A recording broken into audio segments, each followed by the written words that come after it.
Hello, good people. This is Sherry with another video. This one is kind of different. It's going to be long because I have a lot of steps to get to the beautiful piece that I ended up with. This bead is labeled as a batik bead, but I call it a mud bead, a mud cloth bead. This one was on Pinterest, and I took a picture of it and I put it in to my Silhouette Studio Design Edition, and I reconfigured it. I had to turn it into an SVG and make some corrections to the file, but I finally got a file that I was satisfied with.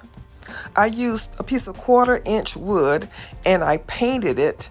I painted it black, and then I put a dark brown over it so it looks like a kind of a black brown, like the mud cloth is. It's not exactly black, it's like a deep brown.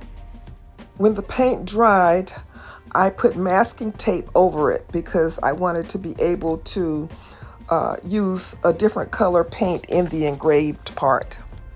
I set my Glowforge to engrave the design and cut the spear shape. Once my piece was cut, then I needed to make the paint for the design.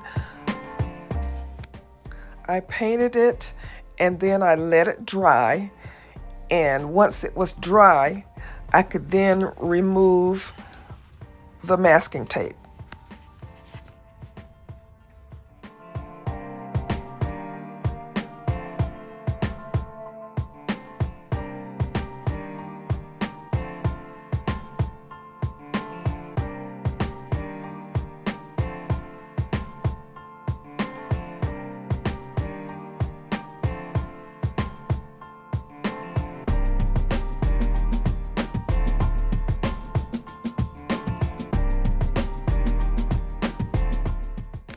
As you can see, some of the paint seeped under, so I have to now clean that up by using my paint pens and just cleaning up the edges so that the design is sharp again. And I finished it by putting UV resin on it. And that part was pretty tedious, so I ended up not recording that part.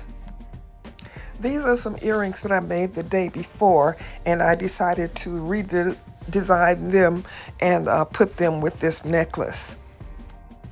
So I finally got to my favorite part, creating my design and putting it together.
I am loving this mud bone spear. I am offering this SVG if you want to be able to cut this from wood and make it look like the authentic thing. There'll be a link to my shop where you can purchase this.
All right, good people, you know the drill. Please like, share, leave me a comment. This is Sherry saying, as always, be blessed.